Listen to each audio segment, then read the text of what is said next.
আজকে করে দেখাবো আইড় মাছ টমেটো দিয়ে চমৎকার ভুনা। তো এই যে প্রথমে আইড় মাছগুলোকে নিয়ে নিলাম, বাটা মশলা করে নিচ্ছি। শুকনা মরিচ, জিরা, ধনিয়া সব একসঙ্গে বেটে নিচ্ছি, আর পেঁয়াজটা কুচি করেই দেব। মাছগুলোকে খুব ভালোভাবে ধুয়ে নিয়েছি, আর এরকম একটু মোটা মোটা করে পিচ করে কেটে নিতে হবে। পেঁয়াজগুলো খুব ভালোভাবে কষিয়ে নিচ্ছি, তারপরে বাটা মশলাটা দিয়ে খুব ভালোভাবে কষিয়ে নেব। এই যে বাটা মশলা দিয়ে আইড় মাছটা রান্না করলে খেতে অনেক ভালো লাগে, আর এখন শীতের সময় যে কোনো মাছ এভাবে রান্না করলে খেতে ভীষণ ভালো লাগবে। গরমের তুলনায় এখনকার মাছে একটু তেলের ভাবটা বেশি থাকে, আর আইড় মাছে প্রচুর তেল হয়। তো এই যে দেখুন, আমার মশলাটা কিন্তু খুব ভালোভাবে কষিয়ে নেওয়া হয়ে গেছে, আর আমি এখানে মাছগুলো কাঁচা অবস্থাতেই করে নেব।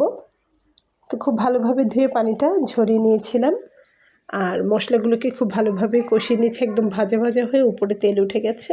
এখন আমি মাছগুলোকে এর ভিতরে দিয়ে নিচ্ছি। এই মাছটাতে খুব বেশি একটা কাটা হয় না, সেজন্য ছোট বড় সবাই খেতে পারে। যাদের বাসায় ছোট সদস্য রয়েছে তারা ছোটদের কথা চিন্তা করে ঝালের পরিমাণটা একটু কমিয়ে দেবেন।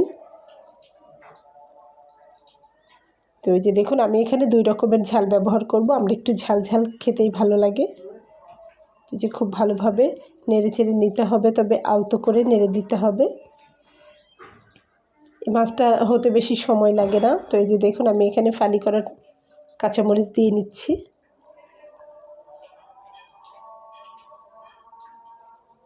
এই যে মোটামুটি কিন্তু কষিয়ে নেওয়া হয়ে গেছে, আর বেশি নাড়াচাড়া দেওয়া যাবে না। ওপর থেকে আমি টমেটোগুলো দিয়ে নিলাম।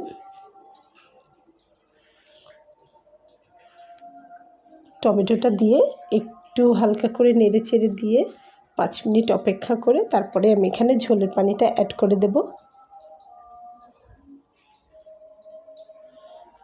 এখানে কিন্তু খুব অল্প পরিমাণ ঝোলের পানিটা দিতে হবে, কারণ এই মাছটা হতে কিন্তু খুব বেশি সময় লাগে না, আর এখানে কোনো তরকারি ব্যবহার করার নেই, শুধুমাত্র মাছ।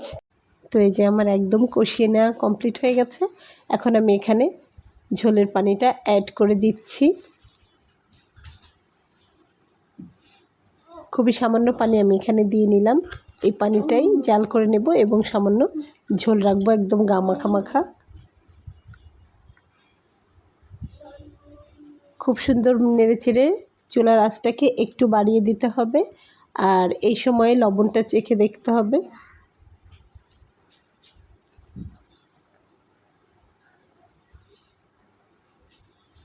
তো আমি এখানে মাছের মাথাটাও দিয়ে নিয়েছি। তো এই যে দেখুন, জাল চলে এসেছে। এখন আমি উপর থেকে ধনিয়া পাতাটা ছড়িয়ে দেব। নামিয়ে নেওয়ার সময় হয়ে গেছে। ধনিয়া পাতাটা দিয়ে তারপরে আমি এখানে চুলার আঁচটাকে কমিয়ে দেব, কারণ আমি যতটুকু ঝোল রাখতে চাচ্ছি ঠিক ততটা হয়ে গেছে। তো চুলার আঁচটাকে কমিয়ে দিয়ে আমি উপর থেকে একটু আগে থেকে ভেজে রাখা জিরা গুঁড়ো করে ছড়িয়ে দেব।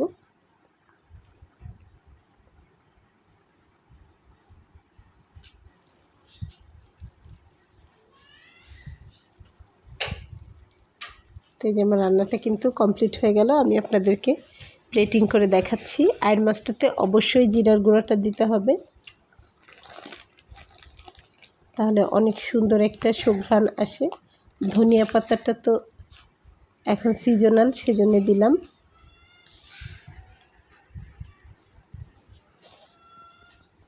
এই যে দেখুন, একটু মাখামাখা ঝোল ঠিক এরকম